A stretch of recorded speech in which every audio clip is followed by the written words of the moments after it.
follow what he said. A business owner in Hot Springs behind bars tonight accused of rape. The signs in front of his business promote stopping the violence. First rule in this world, baby, don't pay attention to anything you see in the news.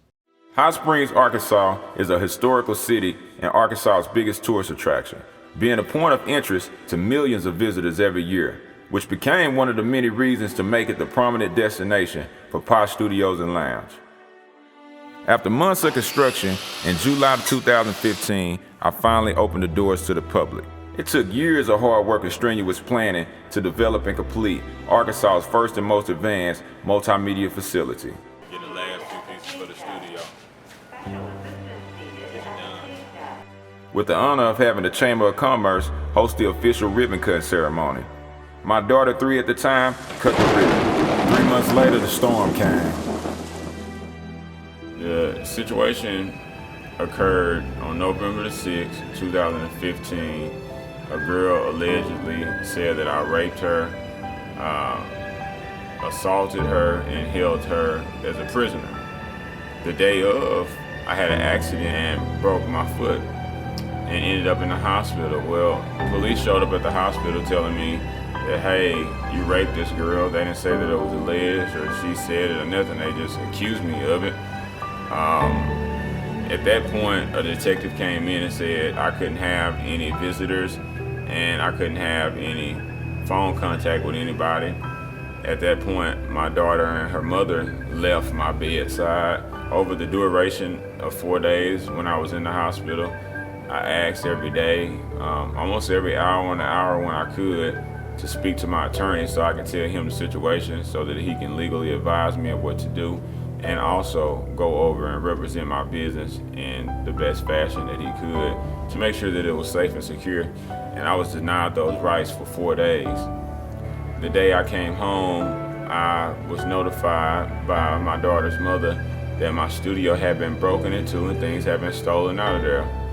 When I went back to my business and looked at it, it was totally destroyed.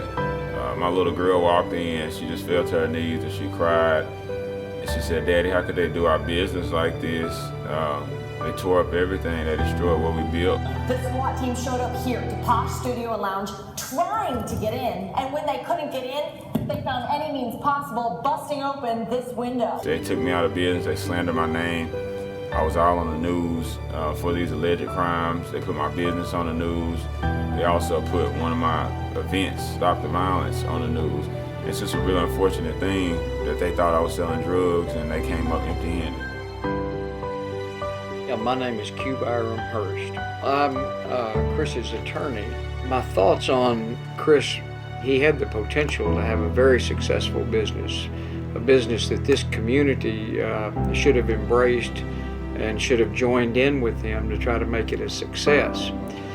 In addition to his business that he operated for profit, he also was rendering his service to the community, particularly in the area of actively involved in proposing nonviolent solutions to a good many of the community problems.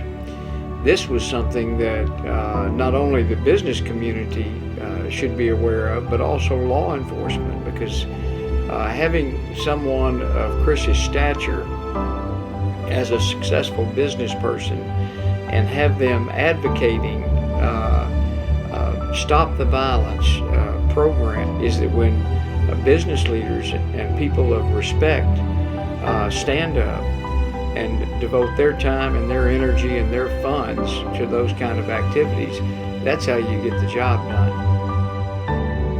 Life is full of things that try to push us down. We all face disappointments and setbacks. Maybe you got bad news concerning your health, a relationship didn't work out, or perhaps the hurricane damaged your house. It was a setback. It's easy to get discouraged, lose our enthusiasm.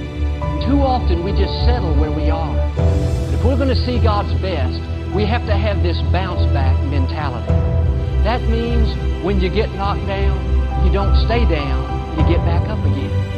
It means when disappointments come, things don't go your way, you don't have a pity party, think life's you shake it off, knowing what was meant for your harm, God's going to use for your good. When you're a bounce-back person, you know that every adversity, every setback is not permanent. It's not going to last forever. It's only temporary. Weeping may endure for a night, but you know joy is coming in the morning.